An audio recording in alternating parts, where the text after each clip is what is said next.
Hello नमस्कार दोस्तों, Lucent Rajasthan GK की स्पेशल वीडियो में आपका वेलकम है। तो यहाँ डिस्कस किए जाएंगे इंपॉर्टेंट क्वेश्चन डिस्कस किए जाएंगे जो कि आपके एग्जाम की दृष्टि से काफ़ी इंपॉर्टेंट है। और सभी क्वेश्चन में आपके 3 से 4 क्वेश्चन एक्स्ट्रा यहाँ पर करवाए जाएंगे ताकि आपको कॉन्सेप्ट पूरा समझ में आए और एग्जाम में आपको किसी भी प्रकार का डाउट ना हो। तो शुरू करते हैं आज का वीडियो। तो प्रथम अमृता देवी पुरस्कार किसको दिया गया था? तो ये गंगाराम विश्नोई को दिया गया था। किसे दिया गया था? गंगाराम विश्नोई को दिया गया था। अब हम बात करते हैं ये अमृता देवी कौन है जिनके नाम पर ये वन्य जीव पुरस्कार दिए जा रहे हैं। तो घटना 1730 ईस्वी की है, जब मारवाड़ जोधपुर के शासक अभय सिंह थे। उस समय ने दुर्ग बनाने के लिए लकड़ियों की आवश्यकता थी। तो ये खेजड़ली गांव जाते हैं जहां पर हरे भरे खेजड़ी के पेड़ होते हैं और इनके सैनिक जो है वो खेजड़ी के पेड़ों की कटाई शुरू कर देते हैं। तो जब गांव वालों को पता लगता है तो अमृता देवी के नेतृत्व में 363 विश्नोई समुदाय के लोगों के द्वारा अपना बलिदान देकर पेड़ों की रक्षा की जाती है। तो इस कारण से वर्तमान में राजस्थान सरकार के द्वारा वन्य जीवों के क्षेत्र में उत्कृष्ट कार्य करने वालों को अमृता देवी पुरस्कार दिया जाता है। तो ये थी कहानी अमृता देवी पुरस्कार के पीछे, जो कि सबसे पहले गंगाराम विश्नोई को दिया गया था। आधुनिक राजस्थान के निर्माता माने जाते हैं तो मोहनलाल सुखाड़िया को माने जाते हैं, जो कि राजस्थान के मुख्यमंत्री रहे हैं। सबसे लंबे समय तक इन्हें राजस्थान का आधुनिक निर्माता माना जाता है। अगला प्रश्न है, राजस्थान का प्रवेश द्वार या पूर्वी द्वार किसे कहते हैं? तो ये भरतपुर जिले को कहते हैं राजस्थान का प्रवेश द्वार या पूर्वी द्वार। और भरतपुर में किसका शासक था? तो जाट राजवंश का शासन था भरतपुर में, जिन्होंने भरतपुर में लोहागढ़ दुर्ग का निर्माण करवाया था। अगला प्रश्न है, राजस्थान में कुल स्थलीय सीमा कितनी है? तो कुल स्थलीय सीमा की बात करें तो 5920 किलोमीटर है कुल स्थलीय सीमा। अगर समुद्री सीमा की बात करें तो राजस्थान में कोई भी समुद्र स्थित नहीं है, तो समुद्री सीमा कितनी हो जाएगी? 0 किलोमीटर हो जाएगी। अगर बात की जाए अंतर्राष्ट्रीय सीमा, मतलब पाकिस्तान के साथ में जो सीमा लगती है वो कितनी है? तो 1070 किलोमीटर है पाकिस्तान के साथ लगने वाली सीमा। इसी प्रकार अन्य राज्यों से बात की जाए राजस्थान की सीमा कितनी लगती है? तो ये आपकी 4850 लगती है। ये अन्य राज्यों के साथ सीमा लगती है। तो तीनों ही बिंदु आपको याद करने हैं। कुल स्थलीय सीमा कितनी है? 5920 किलोमीटर है। जो अंतर्राष्ट्रीय सीमा है उसकी लंबाई 1070 किलोमीटर है। और राज्यों के साथ जो सीमा लगती है उसकी लंबाई 4850 किलोमीटर है, जिसमें सबसे ज़्यादा सीमा है वह आपके मध्य प्रदेश के साथ 1600 किलोमीटर की लगती है। और सबसे छोटी जो सीमा है वो 89 किलोमीटर पंजाब के साथ लगती है। ये भी आपको नोट करना है। तो इस प्रकार के क्वेश्चन एग्जाम में पूछे जाते हैं, तो इसे आप नोट कर लीजिए। अब बात करते हैं, अगला प्रश्न है, मेजा बांध राजस्थान में कौन सी नदी पर बनाया गया है? तो ये कोठारी नदी पर बनाया गया है मेजा बांध, और ये भीलवाड़ा जिले में स्थित बांध है। अगला प्रश्न है आपका, निम्न में से पोंग बांध राजस्थान में किस नदी पर बनाया गया है? तो आपके व्यास नदी पर बनाया गया है पोंग बांध। अगला प्रश्न है, भाखड़ा नांगल परियोजना में राजस्थान का हिस्सा कितना प्रतिशत है? तो ये 15.22% है राजस्थान का हिस्सा भाखड़ा नांगल परियोजना में।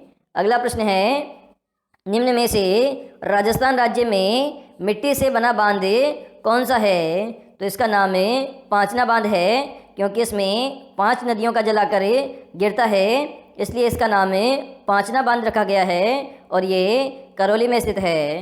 पांचना बांध कहाँ स्थित है? तो करौली जिले में पांचना बांध स्थित है। अगला प्रश्न है आपका, वह प्रसिद्ध राजपूत राजा कौन था जिसने राजस्थान में सर्वाधिक दुर्गों का जीर्णोद्धार और निर्माण करवाया था? तो महाराणा कुंभा थे, जिन्होंने लगभग 32 दुर्गों का निर्माण करवाया था मेवाड़ क्षेत्र में। इस प्रकार से सबसे ज़्यादा दुर्गों का निर्माण और जीर्णोद्धार कराने का कार्य महाराणा कुंभा ने किया था मेवाड़ क्षेत्र में। जबकि मारवाड़ क्षेत्र की बात करें तो वहाँ पर जो वहाँ के शासक थे मालदेव, तो इन्होंने सबसे ज़्यादा दुर्गों का निर्माण कराया है मारवाड़ क्षेत्र में। अगला प्रश्न है, तराइन का मैदान कहाँ स्थित है? तो वर्तमान में हरियाणा राज्य में स्थित है तराइन का मैदान। अगला प्रश्न है, राजस्थान का वह जिला जिसकी सीमा गुजरात और पाकिस्तान से लगती है, तो बाड़मेर जिला है, इसकी सीमा गुजरात राज्य के साथ साथ पाकिस्तान देश से भी लगती है। मतलब ये अंतर्राज्यीय सीमा भी बनाता है और अंतर्राष्ट्रीय सीमा भी बनाता है। तो ऐसे आपके दो राज्य हैं, एक तो श्रीगंगानगर है और दूसरा राज्य बाड़मेर है। अगला प्रश्न है, सूफी संत ख्वाजा मोइनुद्दीन चिश्ती किसके शासनकाल में राजस्थान आए थे? तो पृथ्वीराज चौहान तृतीय के शासनकाल में राजस्थान आए थे। और किसके साथ आए थे? शहाबुद्दीन गौरी के साथ में आए थे, ख्वाजा मोइनुद्दीन चिश्ती। अगला प्रश्न है, the early Chauhan dynasties Rajasthan के किस प्रमुख इतिहासकार की रचना है? तो ये डॉक्टर दशरथ शर्मा की रचना है, दी अर्ली चौहान डायनेस्टीज। अगला प्रश्न है, अलाउद्दीन ने राजस्थान में सर्वप्रथम किस राज्य पर अधिकार किया था?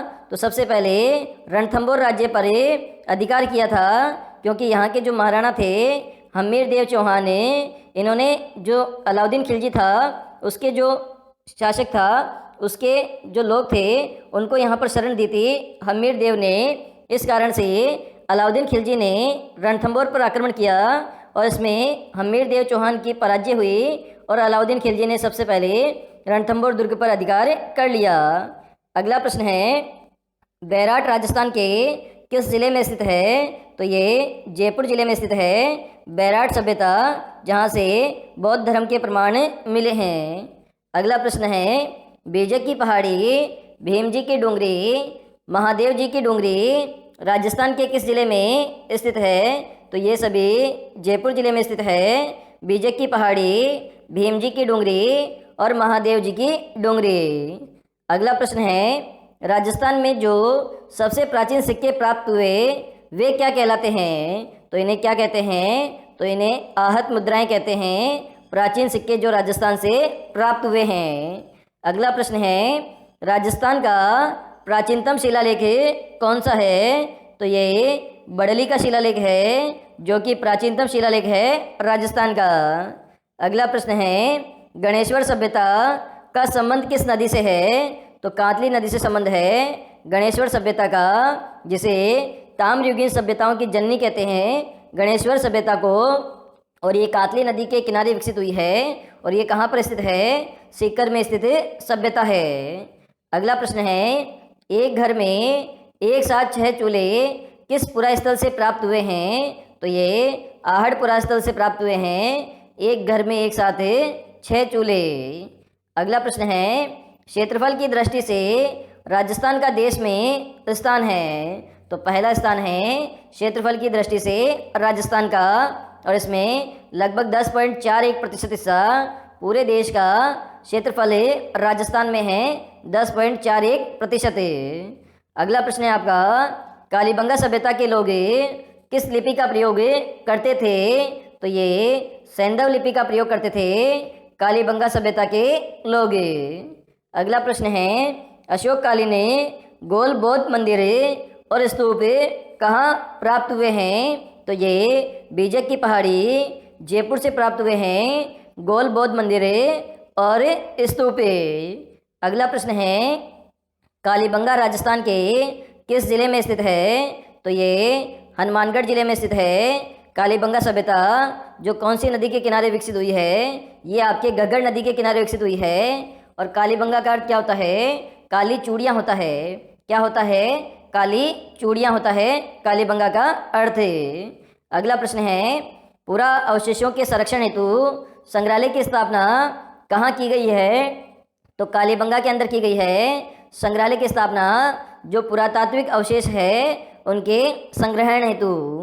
अगला प्रश्न है, पूर्व हड़प्पा कालीन ताम्रयुगीन सभ्यता के अवशेष कहाँ से प्राप्त हुए हैं? तो ये गणेश्वर सभ्यता से प्राप्त हुए हैं, पूर्व हड़प्पा कालीन ताम्रयुगीन सभ्यता के अवशेष।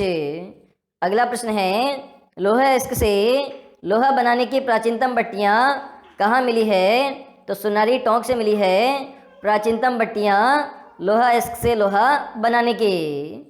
अगला प्रश्न है, निम्न में से लूनी नदी के किनारे स्थित पुरातात्विक स्थल है? तो ये आपका तिलवाड़ा पुरातात्विक स्थल है, जो कि बाड़मेर जिले में स्थित है। यहाँ पर मल्लीनाथ जी का मेला लगता है, जो कि राजस्थान का सबसे प्राचीन पशु मेला है। और लूनी नदी आपके जो अरावली पर्वतीय क्षेत्र है इसमें पश्चिम की जो दिशा है मतलब पश्चिमी मरुस्थलीय क्षेत्र की सबसे बड़ी नदी है। अगला प्रश्न है, निम्न में से बड़ी संख्या में मालव सिक्के और आहत मुद्राएं कहाँ से प्राप्त हुई है? तो ये नगर से प्राप्त हुई है, मालव सिक्के और आहत मुद्राएं। अगला प्रश्न है, विनायका, हाथिया घोड़े, कोलवे की प्रसिद्ध बौद्ध गुफाएं किस जिले में स्थित है? तो ये झालावाड़ जिले में स्थित है। विनायका, हाथिया घोड़े और कोलवे की बुद्ध गुफाएं। अगला प्रश्न है, राजस्थान राज्य की आकृति कैसी है? तो विषम कोणीय चतुर्भुज है आकृति राजस्थान राज्य के। अगला प्रश्न है, राजस्थान को मुख्य रूप से कितने भौतिक विभागों में विभाजित किया गया है? तो इसे 4 भौतिक विभागों में विभाजित किया गया है। इसमें 4 विभाग आपके कुछ इस प्रकार है, जिसमें अरावली पर्वतीय प्रदेश, पूर्व का मैदान, हाड़ौती पर्वतीय प्रदेश और मरुस्थलीय प्रदेश, इन 4 भागों में राजस्थान को बांटा गया है। अगला प्रश्न है, सांबर झील में निम्नलिखित में से किस नदी द्वारा प्रतिवर्ष सर्वाधिक लवण की मात्रा लाकर जमा की जाती है? तो मेंढा नदी है, जिसके द्वारा सबसे ज़्यादा लवण बोले तो नमक की मात्रा लाकर जमा की जाती है। अगला प्रश्न है, निम्नलिखित में से सही सुमेलित नहीं है? तो इंदिरा लिफ्ट परियोजना सवाई माधोपुर जिले में है, बिल्कुल सही है।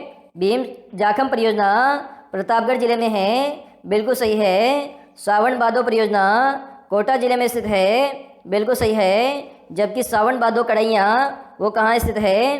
करणी माता के मंदिर बीकानेर में स्थित है। और सावन भादो महल कहाँ स्थित है? तो ये आपके भरतपुर में स्थित है। और सावन भादो झील कहाँ स्थित है? तो ये आपके सिरोही जिले में स्थित है। तो सावन भादो आपको याद रखना है।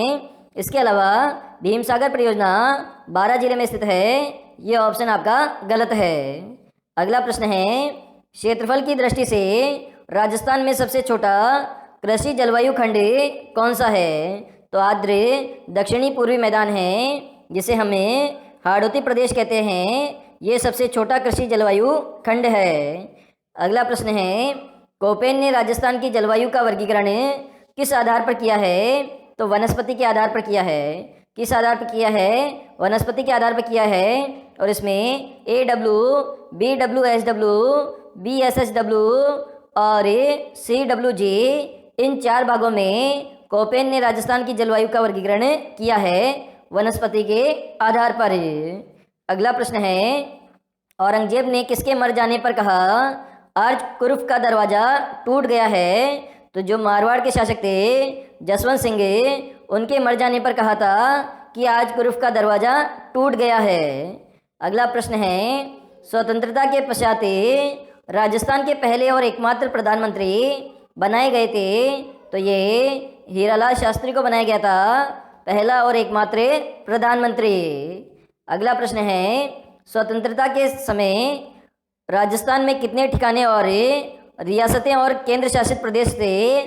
तो यहाँ पर 19 तो रियासतें थी और 3 ठिकाने थे और एक आपका केंद्र शासित प्रदेश था जिसका नाम अजमेर था। तो इस प्रकार से 19 रियासतें, 3 ठिकाने और अजमेर मेरवाड़ा केंद्र शासित प्रदेश था। अगला प्रश्न है आपका, central and western Rajput state of India पुस्तक का अन्य प्रसिद्ध नाम क्या है? तो annals and antiquities of Rajasthan है, central and western Rajput state of India पुस्तक का नाम है और ये पुस्तक टोड के द्वारा लिखी गई है। अगला प्रश्न है, जॉर्ज थॉमस द्वारा 1800 ईस्वी में राजस्थान के लिए क्या नाम दिया गया था? तो राजपूताना नाम दिया गया था राजस्थान के लिए जॉर्ज थॉमस के द्वारा। अगला प्रश्न है, वर्तमान राजस्थान का निर्माण किस तिथि को हुआ था? तो 1 नवंबर 1956 को हुआ था वर्तमान राजस्थान का निर्माण। इसलिए प्रत्येक वर्ष 1 नवंबर को राजस्थान के स्थापना दिवस के रूप में भी मनाते हैं।